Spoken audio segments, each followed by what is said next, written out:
Bom, professor Rafael, Fala, Léo, tudo bom? boa noite, tudo bom? Boa noite, tudo bem? Boa noite a todos aí. Vamos hoje para uma. Seja muito bem-vindo ao IBET Rio.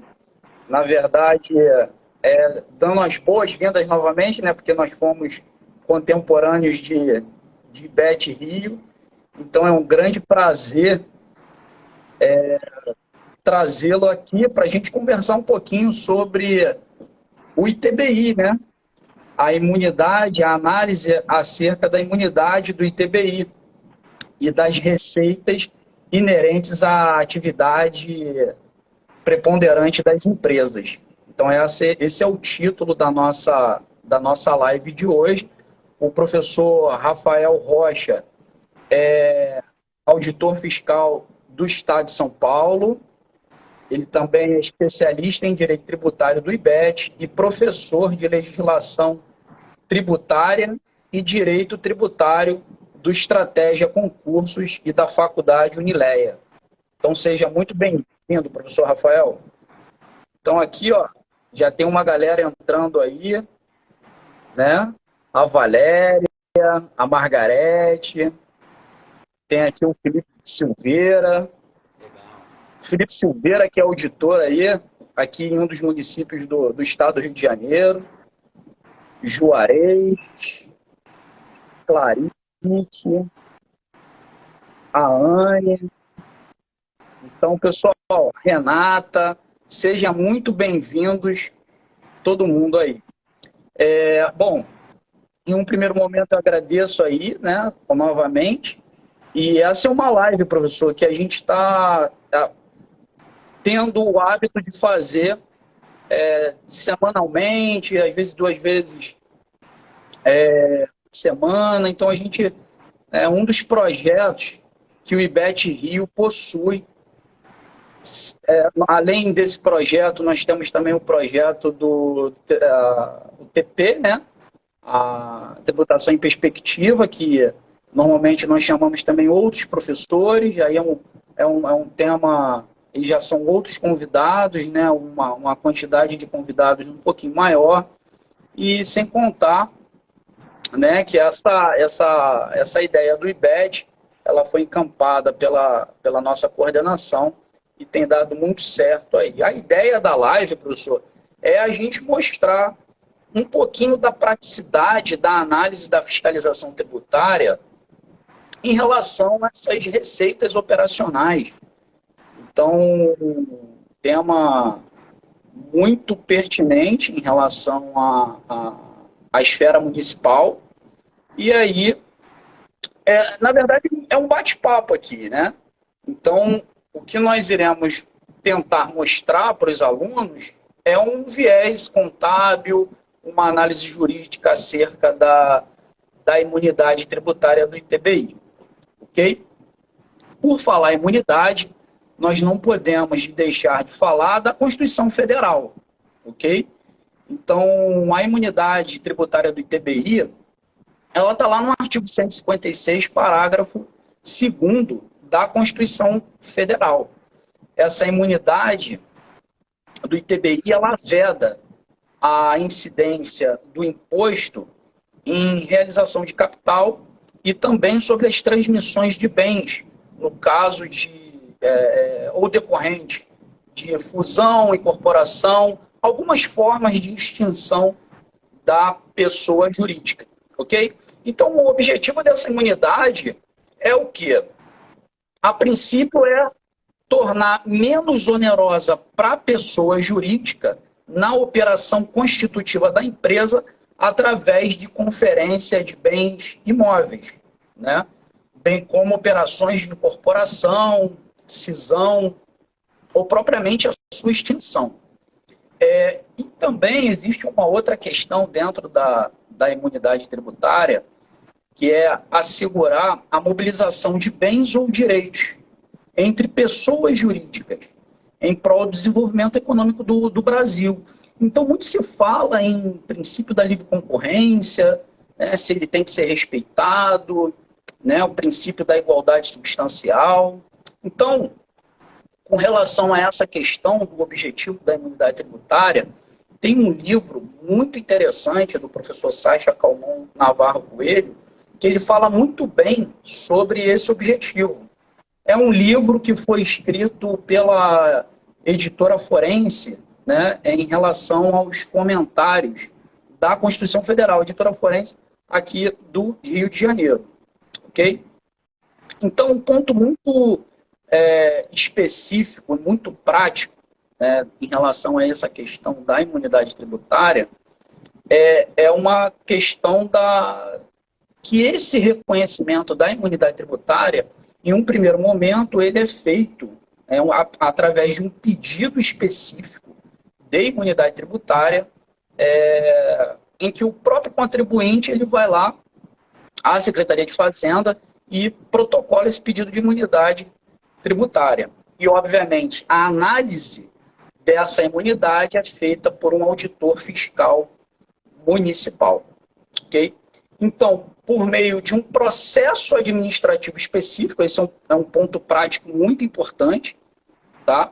E aí os nossos alunos do IBET, em que muitos são advogados, nós temos um público muito diversificado hoje em dia, nós temos alguns advogados, contadores, administradores, e aí muitos, às vezes, ficam nessa dúvida. O que a fiscalização tributária ela analisa?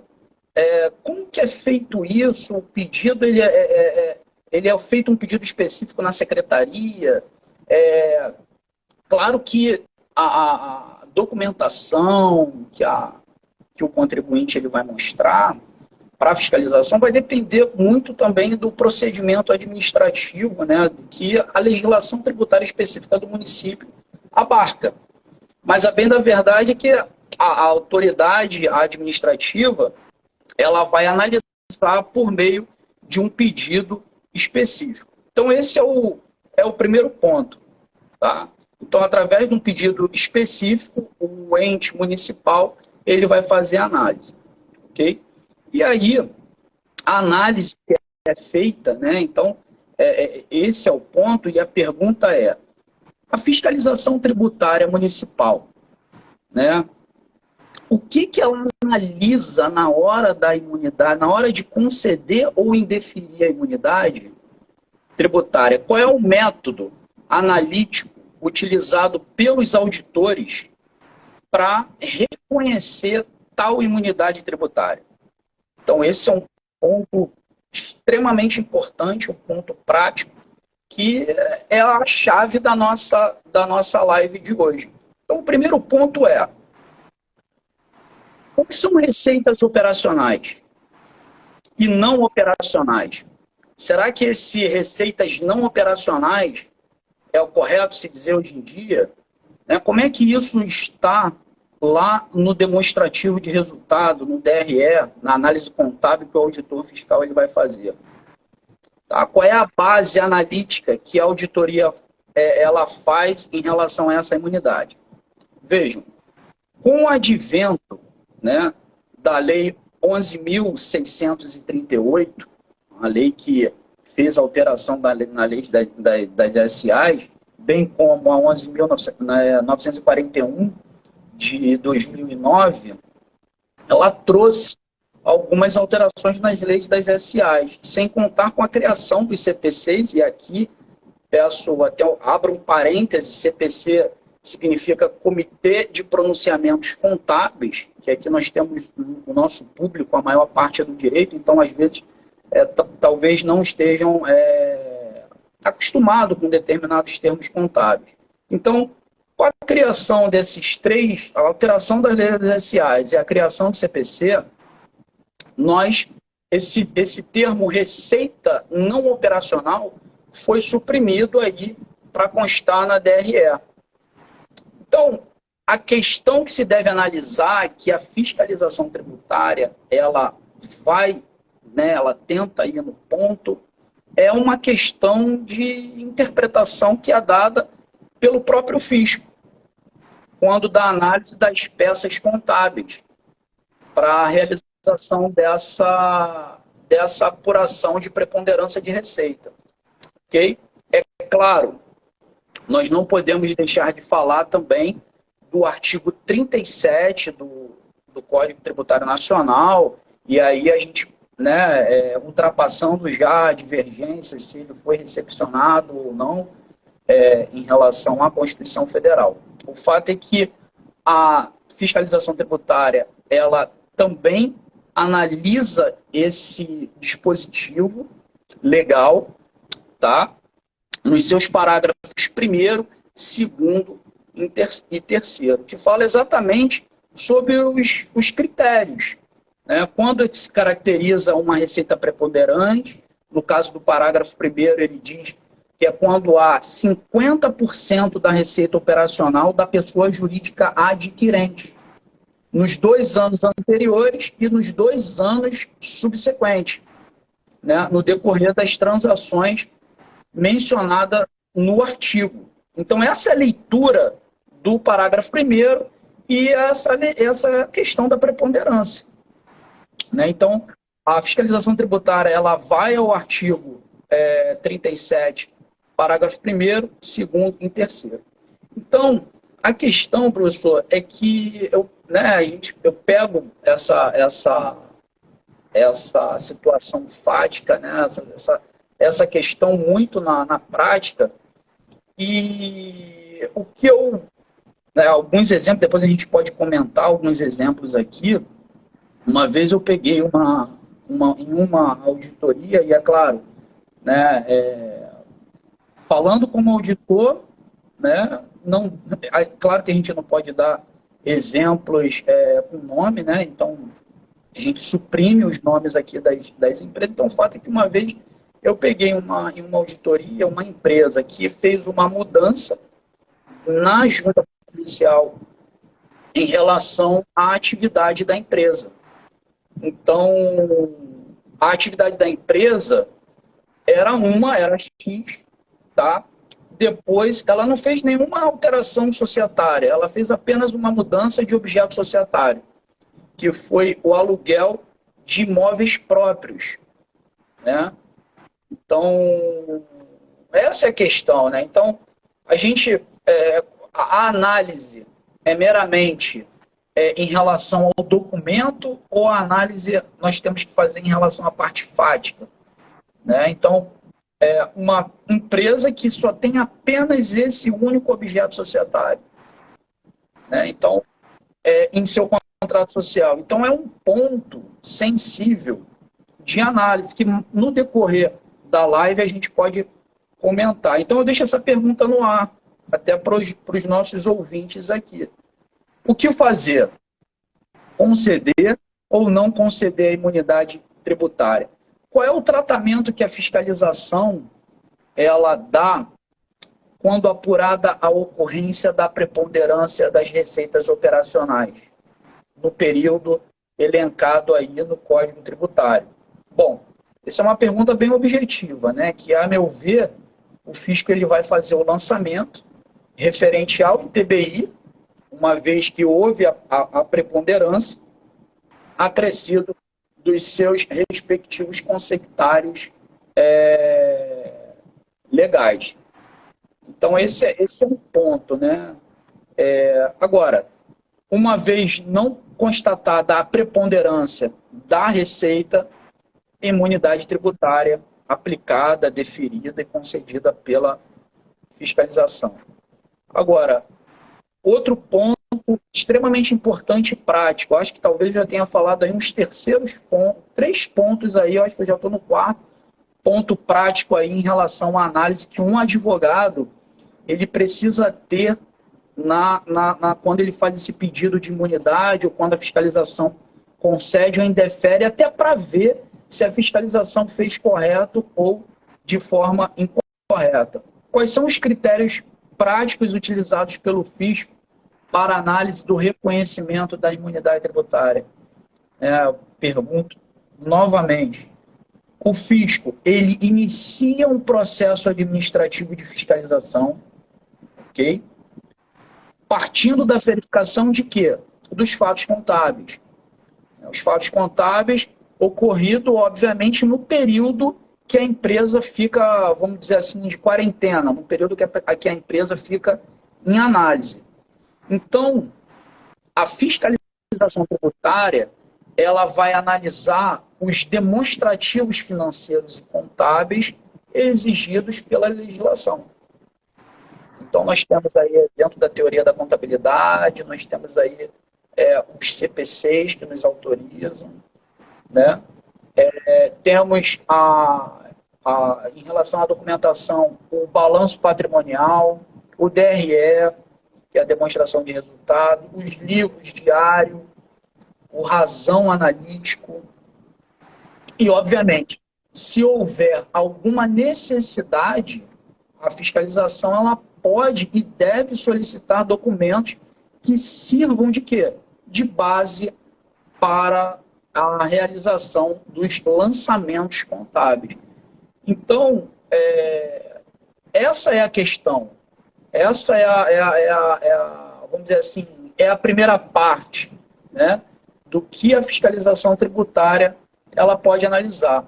Agora, professor, dentro das análises, né, da base analítica e teórica que a fiscalização tributária precisa ter, e também os nossos advogados, os contadores, quais são, como é que funciona essa auditoria, né? Então, qual é a base analítica e teórica que um auditor fiscal ele possui e que, obviamente, não só o auditor fiscal ele deve possuir, ele tem que possuir isso, mas um advogado, um contador, na hora que recebe um deferimento ou indeferimento. Né? O que você acha com relação a isso? Primeiramente, agradecer aí o convite do IBET Rio, que foi feito na pessoa do Leonardo.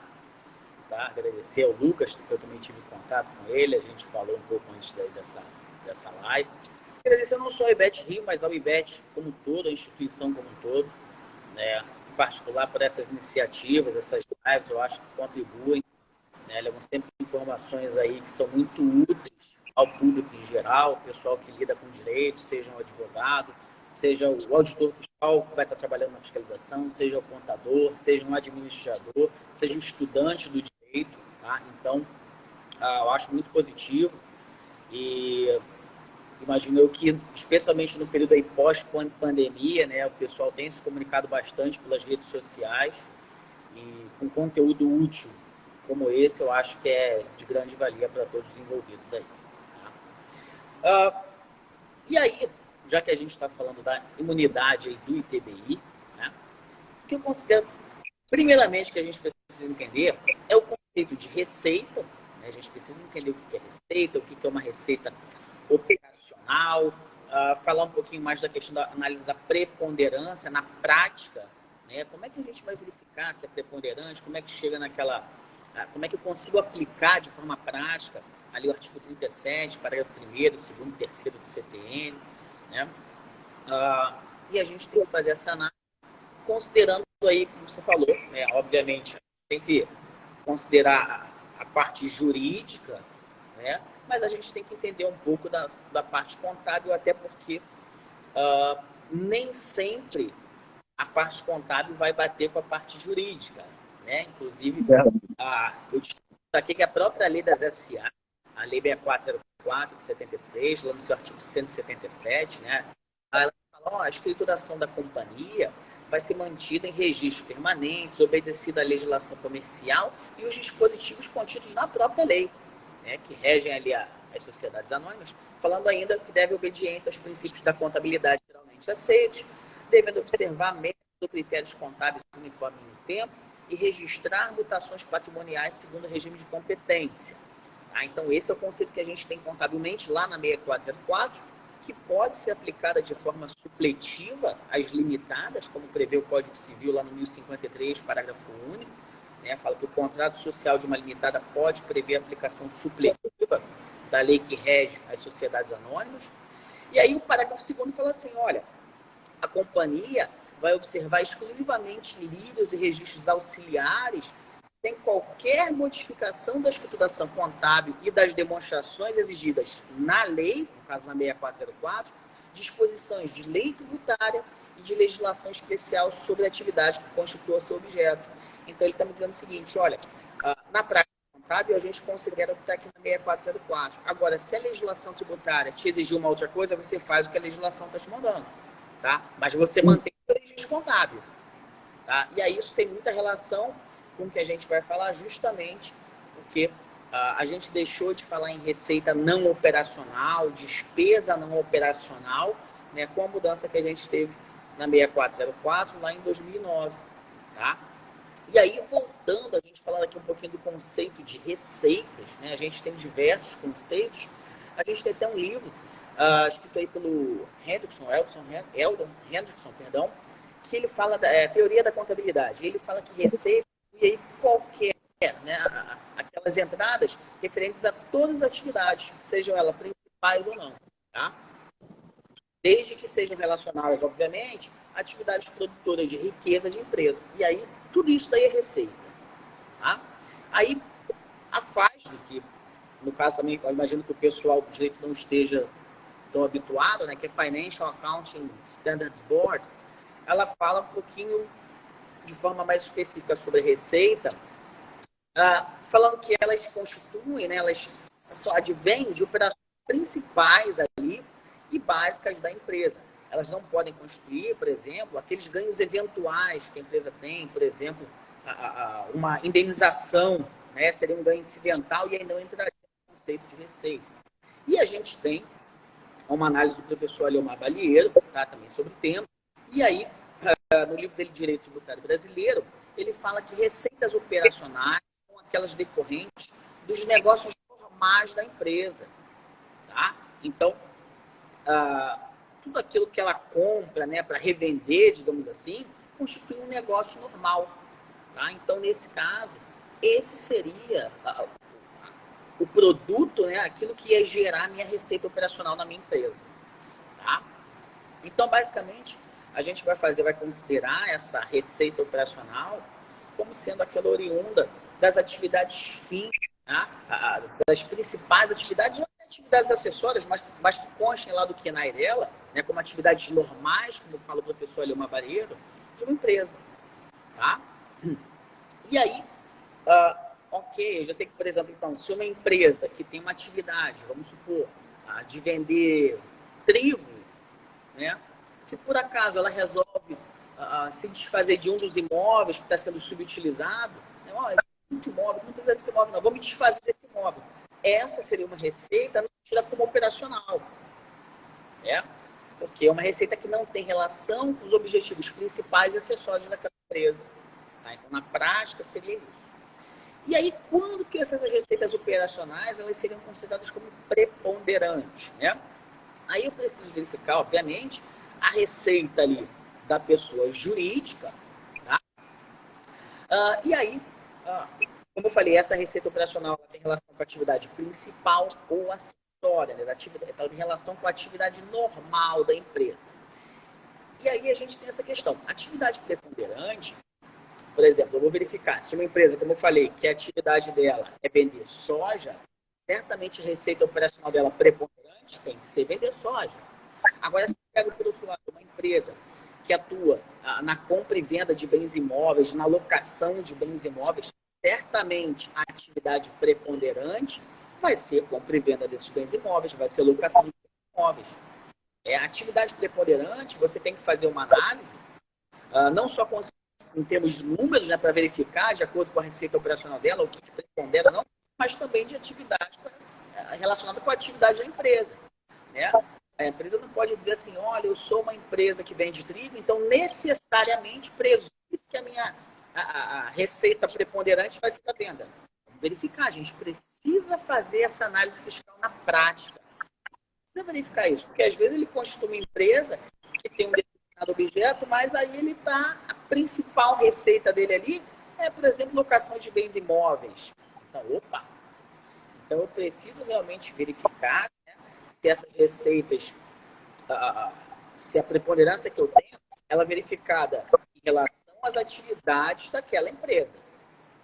Tá? E aí sim eu consigo entender, pô, essa aqui é a receita, essa receita aqui operacional, de fato, ela é preponderante. Tá? Não basta a empresa me dizer qual é a atividade dela, que eu já presumo que a receita operacional dela preponderante vai ser uma. Não, eu preciso fazer essa análise fiscal na prática. E aí vem essa questão, né? Como que eu tenho essa eficiência? Como que eu consigo fazer essa análise fiscal? E aí o Alberto Macedo foi professor, deu aula para a gente, na época, na especialização. Né? Ele foi da Marinha.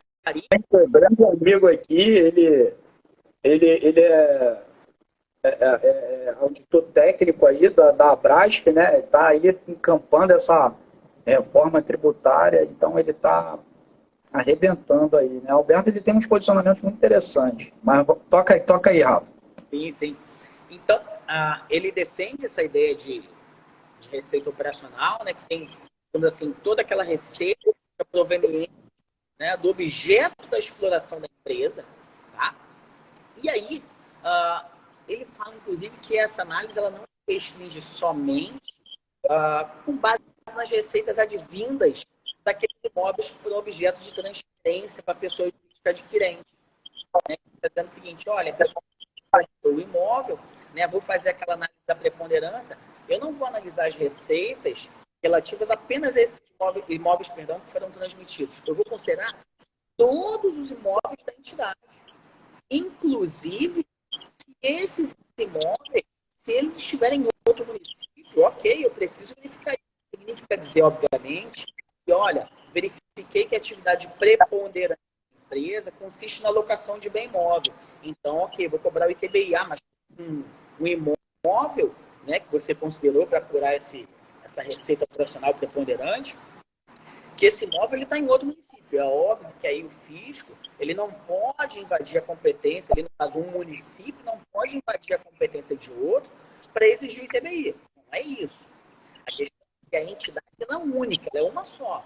Se ela tem imóveis em diferentes municípios, não faz diferença para fins de análise de preponderância.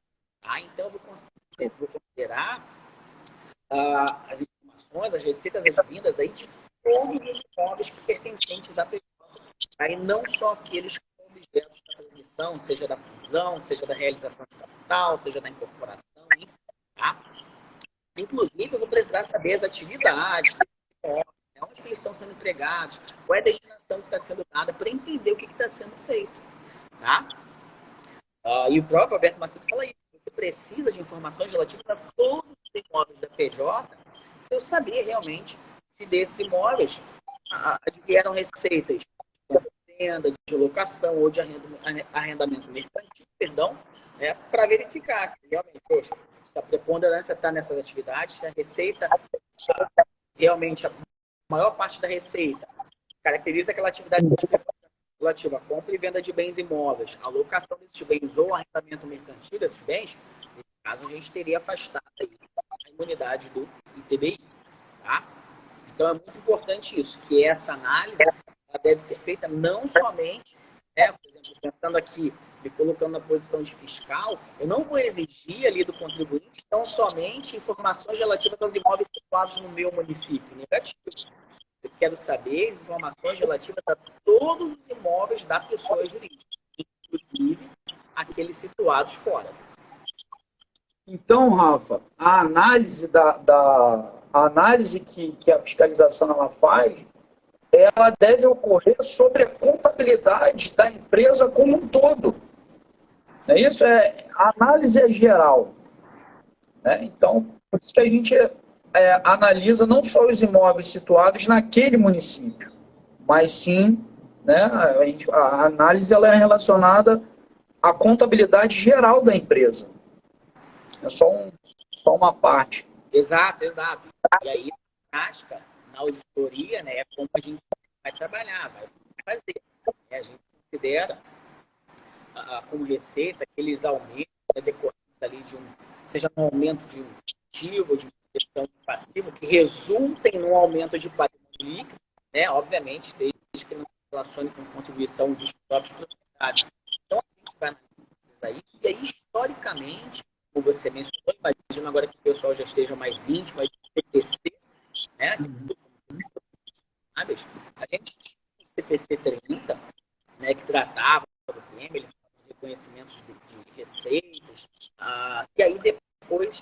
PC30 ele foi substituído pelo 47. Esse a gente tem até hoje, né? Que ele trata, ele fala das receitas de contratos de cliente, né? E aí ele só exclui receitas relativas a instituições financeiras que atuam no Brasil. Aí ele tem critérios de avaliação para você formar e tudo, tá? E ali, com base nisso, tecnicamente, a gente executa as nossas auditorias. Tá? Ô, Rafa, então, eu posso dizer, então, o seguinte, que a receita operacional, ela é aquela, pode dizer que a receita operacional é aquela realizada pela empresa, que vai estar diretamente relacionada com a natureza do negócio da empresa e constante no objeto social da PJ, ao passo que as outras receitas, obviamente fazendo um parênteses pela modificação da lei das SAs, aquelas chamadas no passado, né, como receitas não operacional, né, aquela que não se relaciona diretamente com a natureza do negócio.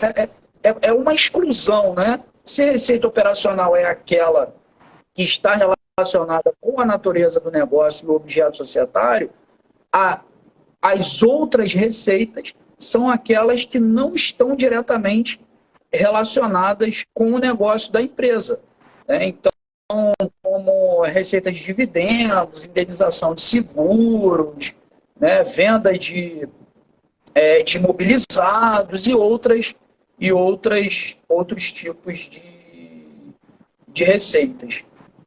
Correto? Perfeito, exatamente isso. Como eu falei, a questão da receita operacional é toda aquela receita que tem relação com a natureza, né, com a atividade principal ou acessória daquela empresa. Eu falei, a gente não pode presumir, né, porque às vezes a pessoa diz que vai fazer um negócio e depois faz outro na prática. Não pode presumir que vai ter preponderância dessas receitas, né, relativas àquela atividade principal. É por isso que a gente faz essa análise fiscal que eu expliquei, né, para analisar se realmente o empresário, ele está atuando naquele ramo que ele diz atuar, né, naquele ramo que constitui a natureza do negócio dele, né?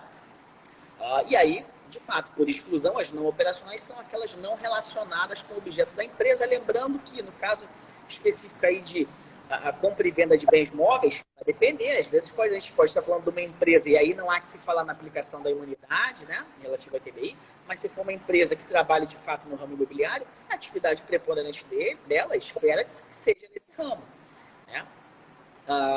E aí, talvez eu imagino que o pessoal faça, às vezes, né, uma certa confusão, justamente por causa desse ponto, que a gente não tem mais essa nomenclatura de forma contábil, né, lá na 6404, de receita operacional, receita não operacional.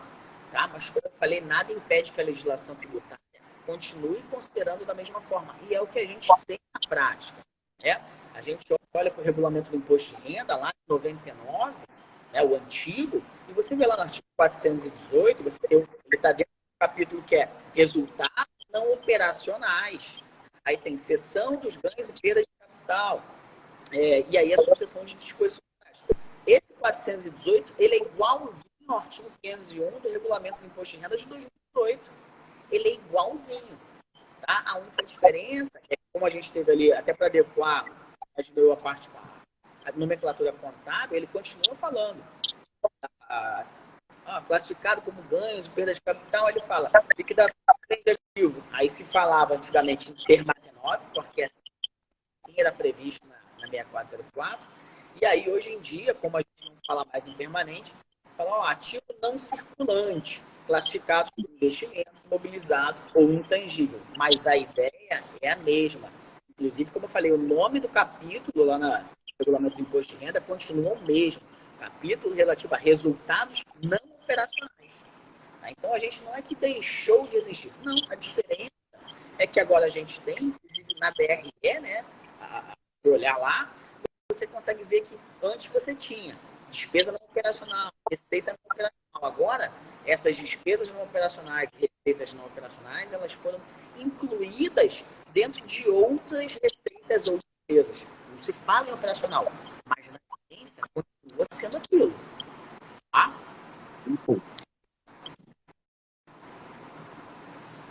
Isso é, não, é verdade, né? Então, eu antes, pela a sua análise da RE, eu precisava o quê? Eu analisava a antiga receita não operacional com uma outra perspectiva, ao passo que com a mudança da legislação eu faço uma outra análise. Não é isso? Porque você A perspectiva era diferente. porque até na estrutura da DRE, né, você tinha um resultado operacional, você tinha uma linha que você considerava toda a parte operacional, ou seja, todas aquelas receitas relativas às atividades principais ou acessórias, inclusive receitas financeiras, integrava o resultado operacional. E aí depois, para eu chegar no lucro líquido, eu precisava somar as receitas não operacionais, ou seja, aquelas receitas que não têm relação com o objeto da empresa, e deduzir as despesas também não operacionais. Né? Hoje em dia, eu já não preciso, basicamente, eu chego ali no finalzinho, digamos assim, né, quando eu olho a estrutura da DRE, onde eu tinha resultado operacional, já que perdeu o sentido em falar operacional ou não operacional, a minha última linha, antes do lucro líquido, numa estrutura de DRE, ela fala em outras receitas ou despesas. E ali dentro, já vai a parte que antes era chamada de operacional ou não operacional. Tá? Mas, como eu falei, na prática, ainda está mudada a estrutura de DRE, né?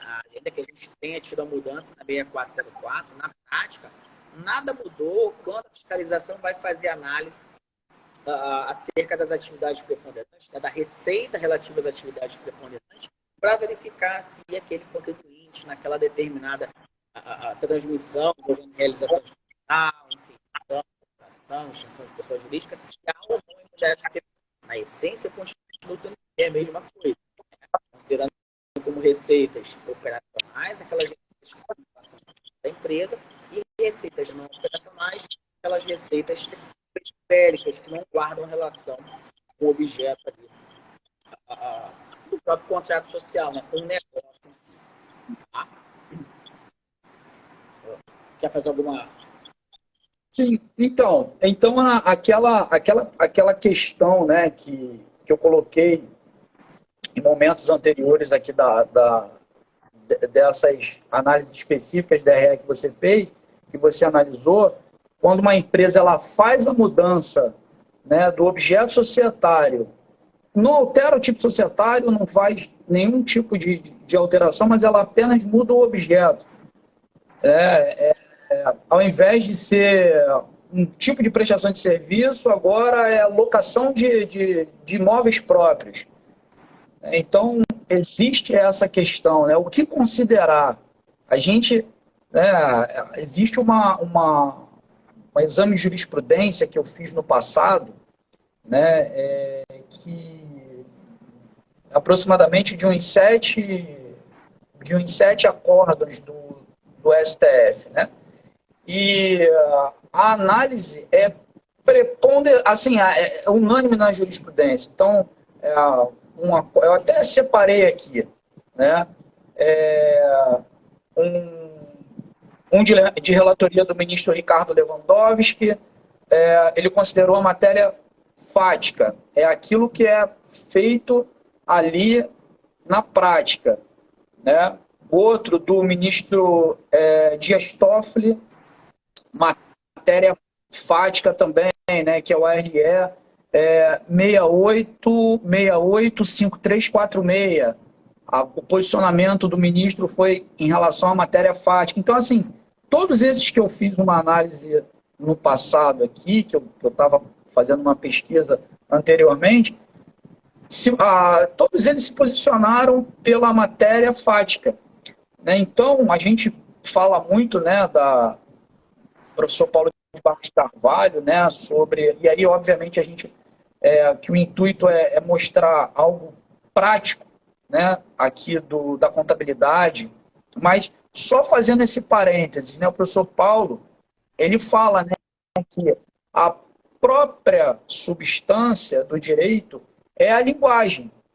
Né? Então, no caso aqui, o que a gente, lendo aqui os acórdãos, né, a imunidade do ITBI, ela se dá não de uma análise sobre o objeto social, sobre a forma, né? Porque a forma, e aí, obviamente, sendo bem objetivo na explicação, ela não pode se sobrepor sobre o conteúdo, sobre a preponderância da atividade. Isso está lá, o professor Paulo ele nos ensina isso, né? Então, essa é a questão. A auditoria fiscal municipal, ela se pauta exatamente nessas questões que você muito bem colocou, Rafa. A análise do DRE, né? A análise do balanço patrimonial, não só da receita preponderante dos imóveis localizado naquele município em que a auditoria está realizando a análise, né? Mas sim da contabilidade geral da empresa, né? Como um todo, a contabilidade como um todo. Então, essas demonstrações contábeis, a meu ver, elas objetivam exatamente isso. Objetivo o quê? Que a auditoria pegue o processo administrativo fiscal, vamos dizer assim, impetrado ali, né, feito pelo contribuinte, o pedido de imunidade tributária, né, a fiscalização ela vai pegar essas demonstrações contábeis e vai analisar todas as informações úteis e relevantes para atender aí aos anseios aí da advocacia, dos contadores, dos consultores tributários, né? Sendo que esse reconhecimento da imunidade tributária, e aí é um ponto, né, muito importante, ela precisa ser feita exatamente dessa forma. Tudo que a gente falou aqui, ela foi relacionado em relação ao conteúdo, né? Ao conteúdo, à preponderância da atividade. Então, a fiscalização ela só vai conseguir deferir ou indeferir a partir do momento em que ela consegue fazer essa análise.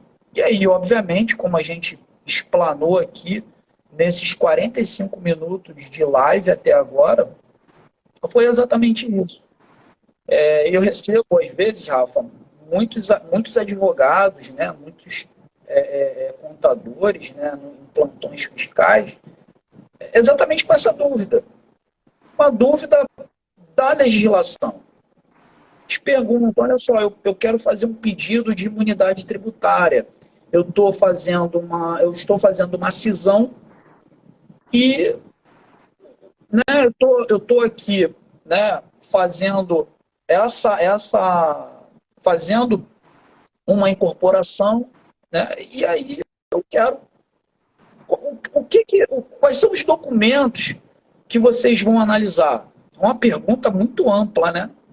Então, sendo bem objetivo aqui, a live ela mostrou exatamente isso.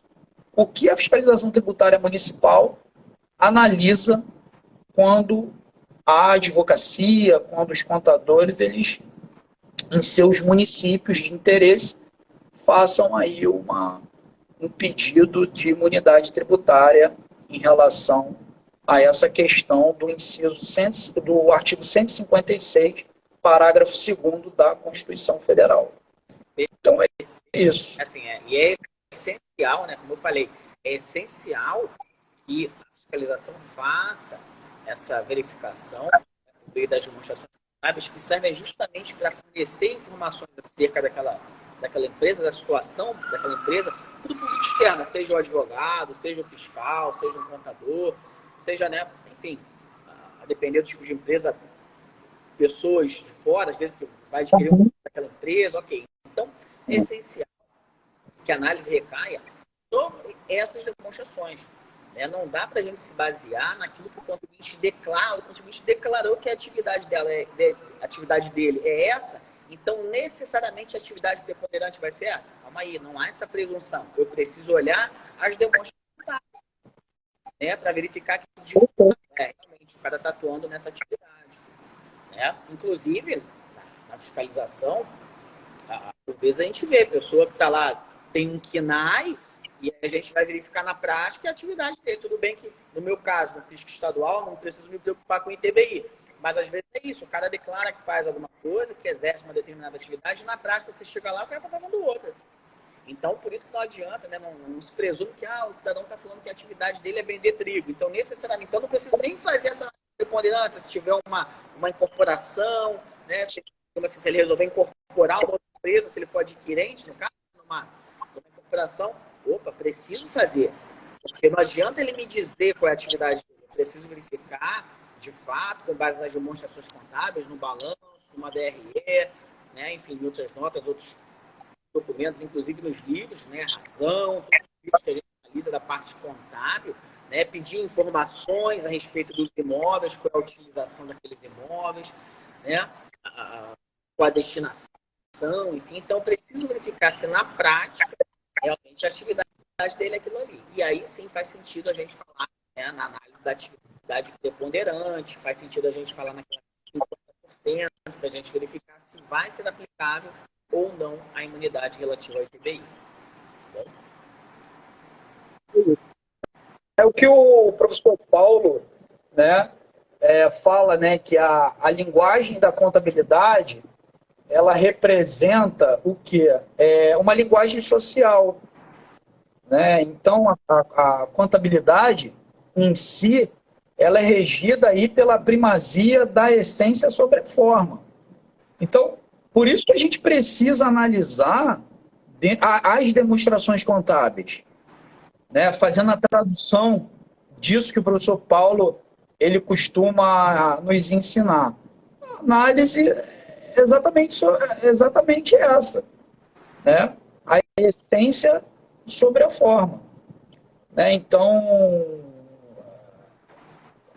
mera declaração, justamente como você falou, ela não serve, ela serve como um parâmetro, ela pode servir como um parâmetro, mas ela não serve como uma vamos dizer assim, uma decisão final da fiscalização.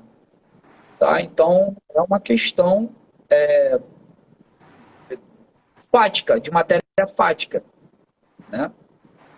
Então é isso. Eu acho que, deixa eu ver se alguém mandou alguma pergunta, né? Deixa eu dar uma olhada aqui, ver aqui quem entrou.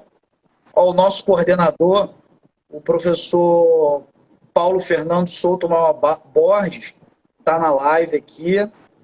Eu saúdo aqui na live. Tem também a Liana, o Eduardo Gazali, que é um dos nossos alunos. Né? Tem deixa eu ver aqui. Então é isso, não tem perguntas. Eu acredito que a live deve ter ficado bem clara, né? Ou não. Durante esses 51 minutos de live até agora, eu acho que não teve pergunta, então quando não tem pergunta, né, a live fica gravada? Vai ficar gravada, tá? Então, quando não tem pergunta, né, presume-se que a aula já acabou. Claro que é apenas um bate-papo aqui bem saudável. Né? Então é isso, meus amigos. Professor Rafael, eu agradeço mais uma vez a sua disponibilidade. Né? Eu sei que você está aí em São Paulo, aí, saindo da fiscalização, voltando para o Rio de Janeiro. Muito obrigado aí pela disponibilidade, né? É um prazer revê-lo, dessa vez aqui na nossa live do IBET. A todos, eu agradeço também a paciência, né? A disponibilidade de todos aí. E a live vai ficar gravada, então, se vocês quiserem assistir novamente, vocês podem assistir. Aqueles que vão entrar na live, na live não, né? Vão assistir ao vídeo, a matéria gravada também. Eu peço muito obrigado aí pela paciência de nos ouvir, tá? Então é isso. Alguma questão a ser colocada, professor? Só agradecer também aí, né, reiterar o agradecimento que eu fiz ao IBET Rio pelo convite aí feito na sua pessoa.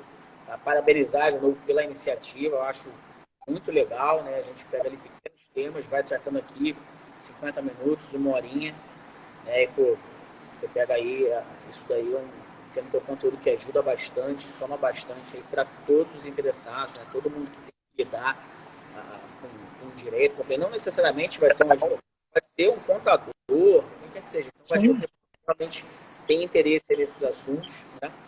Então, muito obrigado aí pelo convite. Tá? Espero voltar no futuro aí a participar. Agradeço muito. Uma boa noite a todos. Fiquem com Deus. Falou, pessoal. Até a próxima. Tchau, tchau, professor. A gente se fala. Tchau, tchau. Valeu, Léo.